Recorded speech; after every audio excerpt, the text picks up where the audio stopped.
अपने वोट की हिफाजत करेंगे और वोट की हुर्मत को वो पूरी तरीके से उसकी पासदारी करेंगे।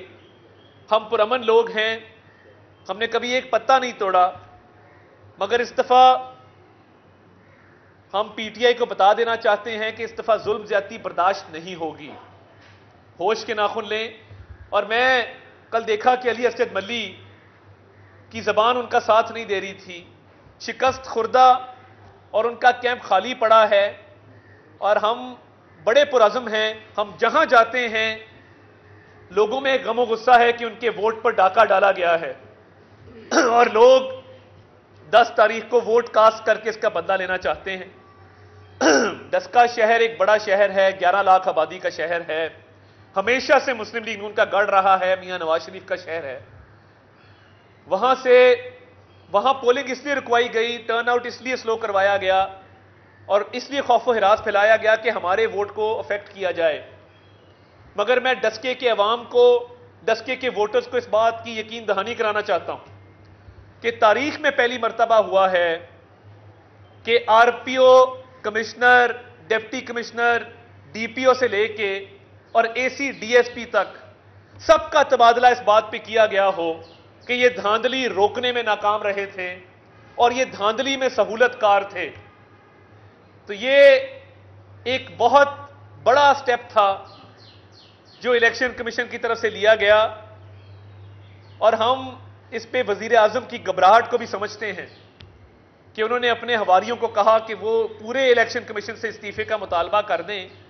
तो मीठा मीठा हप हप कड़वा कड़वा थू थू कि जब आपकी मर्जी का फैसला ना आए तो आप पूरे कमीशन से मुस्ताफी होने का मुतालबा कर दें। और ये शिकस्ते फाश उनको नजर आ रही है। वो अभी भी इलेक्शन से भागने की इसलिए कोशिश कर रहे हैं कि उनको पता है कि अवाम बेरोजगारी से, महंगाई से, गुर्बत से तंग हैं और तहरीक इंसाफ की हुकूमत डिलीवर करने में नाकाम रही है। ऐन से उस्मान, जिसको पंजाब का वजीर आला लगाया गया है, इससे बेहतर था ऐन से उस्मान डार को लगा देते, कुछ तो काम कर लेता। तो ये ऐन से उस्मान बुजदार को जो लगाया गया है, क्योंकि वो ऐन से इमरान है और ऐन से उस्मान है, इसकी नाक के नीचे ये सब कुछ हुआ। इलेक्शन कमीशन को एक नोटिस वजीर आला को भी देना चाहिए था कि तुम किस किस्म के वजीर आला हो कि तुम्हारी नाक के नीचे कत्लो गारत भी हुई है, पुरतशद्दद वाकयात भी हुए हैं और तुम नोटिस नहीं ले सके। तो डस्के की अवाम को हम यकीन दिलाना चाहते हैं कि उनके जानो माल का तहफ़्फ़ुज़ होगा। ये इतने वसी पैमाने पर तबादले हुए हैं, इलेक्शन का दिन इंशाल्लाह पुरअमन होगा और ये चौथी इंशाल्लाह हमारी जीत होगी और शेर धाड़ेगा। और मुझे अल्लाह ताला के फजल से अब इसमें कोई अभाम नहीं है, मैं पूरा हल्का फिरा हूं कि मुस्लिम लीग नून वाज़े बरतरी से इंशाल्लाह 10 तारीख को वहां से कामयाबी हासिल करेगी। महंगाई से जो लोग तंग हैं, मैं आज ये बात आपके सामने रखना चाहता हूं कि चीनी आज भी 120 रुपए मिल रही है।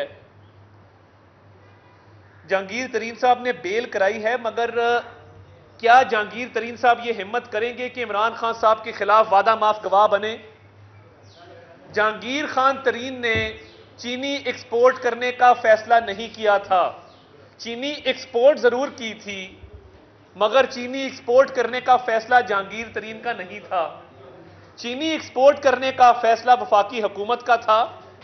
चीनी एक्सपोर्ट करने की जो हतमी मंजूरी है वो वजीर आजम इमरान खान ने दी थी।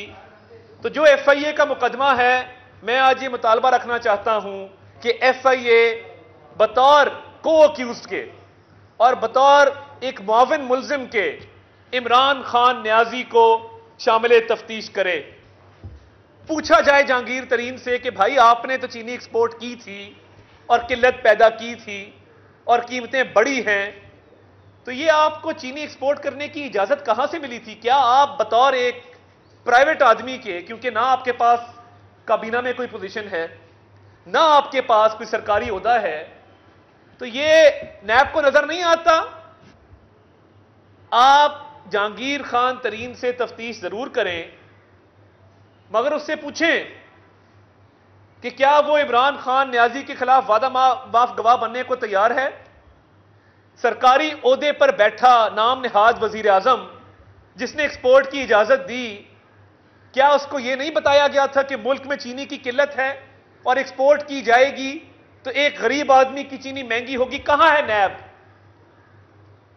नैब को चाहिए इस मामले पर जागे और पूछे इमरान नियाजी से कि ये जो चीनी की एक्सपोर्ट की मंजूरी थी इसमें कितने पैसे कमाए हैं और वो पैसे कहां रखे हैं। हमारे से तो पिछली 4 नस्लों का हिसाब लिया गया है और हमने अल्लाह के फजल से दिया है।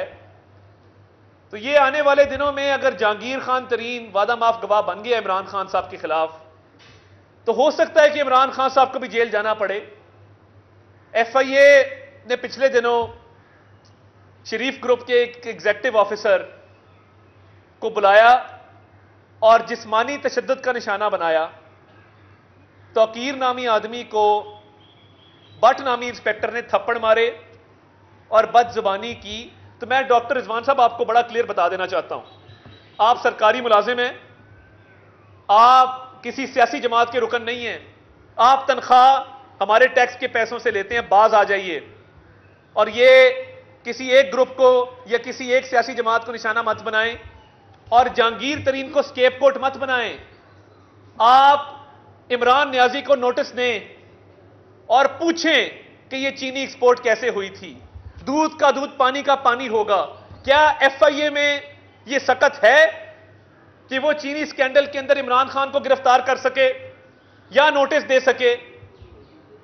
तो ये सारी मिली भगत है। और इमरान खान साहब ठीक कहते थे कि महंगाई तब होती है जब हुक्मरान चोर होता है, बेरोजगारी तब होती है जब हुक्मरान चोर होता है, कर्जे तब बढ़ते हैं जब हुक्मरान चोर होता है। आज पाकिस्तान को IMF के पास गिरवी रखवाने वाला नाम निहाद वजीर आजम IMF की वो शराइत मान रहा है जो माजी में किसी हुकूमत ने नहीं मानी। चेयरमैन FBR लगे तो उनकी मर्जी से लगे, गवर्नर स्टेट बैंक लगे तो IMF की मर्जी से लगे, हमारे आपके बिजली और गैस के बिल बढ़े तो वो IMF की मर्जी से बढ़े। तो इमरान नियाजी के दिन गिने जा चुके हैं और जिस दिन इस मुल्क के अंदर शफाफ तहकीकात हो गई तो इमरान नियाजी और उससे बढ़ के शहजाद अकबर ये जेल की हवा खाएंगे, क्योंकि जितने भी स्कैंडल हैं वो अद्वियात का हो, वो चीनी का हो, वो आटे का हो, वो अद्वियात के अलावा जो चंदा चोरी है, फॉरेन फंडिंग का केस है, इस सब में मुआवनत और सहूलतकारी शहजाद अकबर की है। और वो दिन आएगा कि पूछेंगे कि NRO चाहिए कि नहीं, और NRO नहीं मिलेगा। बहुत शुक्रिया जी आपका। बहुत ये बताइएगा कि आज चौधरी मंजूर ने एक बयान दिया है, उन्होंने कहा कि अगर पीपल्स पार्टी को विफाक में नोटिस करेगी PDM तो हम पंजाब में पंजाब चैप्टर को करेंगे। तो क्या PDM जो है वो अब आपस में टूट रही है, पीपल्स पार्टी और नून लीग अलग हो रही है क्या PDM के अंदर? देखिए, इन मामलात को इत्तेहाद व इत्तफाक से हल करना चाहिए और जो PDM ने फैसला किया है नोटिस करने का, वो तो देखिए एक मामला तय हुआ कि चेयरमैन सेनेट का इलेक्शन गिलानी साहब लड़ेंगे और हमने भरपूर तरीके से लड़ा और लीडर ऑफ अपोजिशन आजम नजीर तारड़ साहब होंगे। अब उससे इनहराफ कब हुआ, कैसे हुआ, इस पे PDM की दीगर जमातों को कॉन्फिडेंस में नहीं लिया गया। और आपके इल्म में है कि कमर जमान कायरा साहब PDM के नाश्ते पर रायविंड मौजूद थे जब यह खबर आई और उनको भी इस बात का इल्म नहीं था कि गिलानी साहब ने चेयरमैन सेनेट के पास अपने कागज जमा करा दिए हैं लीडर ऑफ अपोजिशन के।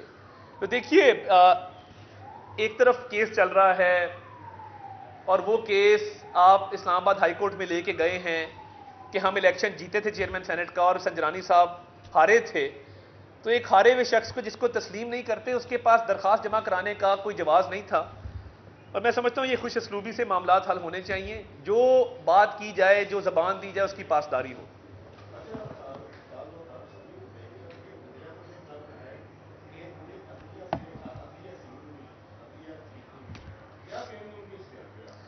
वो वजीर आजम जो जिहाद के लिए हेलीकॉप्टर के जरिए 11 बजे दफ्तर जाता है और 5 बजे उस जिहाद से वापस लौटता है, इस तरह का जिहाद अल्लाह ताला सबको नसीब करे कि आप 11 बजे हेलीकॉप्टर से दफ्तर जाएं और 5 बजे वापस आएं। आपको इदारे ठीक नहीं मिले, आपको लोग ठीक नहीं मिले, आपको टीम ठीक नहीं मिली, आपको अदलिया ठीक नहीं मिली, आपको अवाम भी ठीक नहीं मिली, क्योंकि अवाम ने आपको वोट नहीं दिए थे, वोट आपने चोरी किए हैं, और यही अवाम इंशाल्लाह आपको ईवान इक़्तिदार से उठा के बाहर फेंकेगी। और जितने बाई इलेक्शंस हैं हम वाज़े बर्तरी से जीत रहे हैं, और इनसे इंशाल्लाह टोन सेट होगी इस मुल्क के अंदर।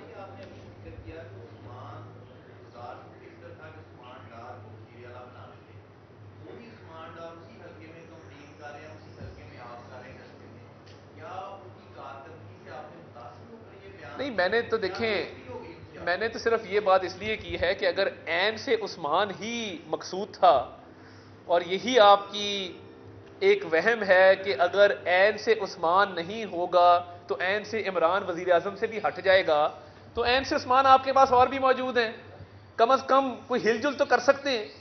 तो मैंने सिर्फ उस वहम और उस एक जो जादू टूने के हवाले से एक बात की जाती है, उस हवाले से कहा है कि ऐन से और भी लोग मौजूद हैं, जरा अपनी सफों में नजर मार रहे हैं। नहीं, देखिए, वो दोस्ती हो नहीं सकती। और वैसे भी मैं उस्मान डार साहब इस्लामाबाद थे आखिरी इतला के मुताबिक, दिल हार गए हुए, मेरा ख्याल है कैंपेन छोड़ दी है।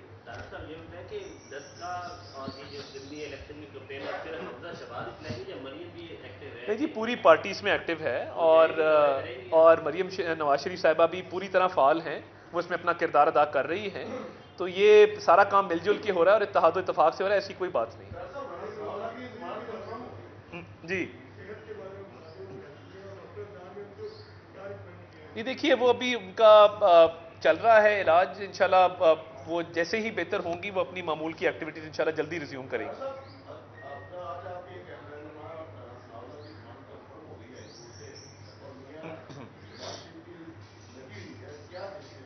देखिए, मियां शहबाज शरीफ साहब को असासों के केस में दोबारा पकड़ा गया, 1 रुपए की उनकी टीटी नहीं है, 1 रुपए का सरकारी खजाने की करप्शन का इल्जाम नहीं है, मेरिट पे उनका केस स्ट्रांग है। और उनको जब पहली दफा गिरफ्तार किया गया था तो असासों के हवाले से पूछगछ की गई थी, अब दूसरी दफा गिरफ्तार किया गया है। तो हम समझते हैं कि ये सियासी इंतकाम है, ये तमाम तर केसेस पॉलिटिकली मोटिवेटेड हैं, सियासी बुनियादों पर बनाए गए हैं। और हमें इंशाल्लाह अल्लाह ताला के घर उम्मीद है कि मेरिट पे इंशाल्लाह फैसला होगा तो शहबाज शरीफ साहब की इंशाल्लाह जमानत होगी, क्योंकि मेरिट पे उनका केस बहुत मजबूत है। बहुत शुक्रिया जी।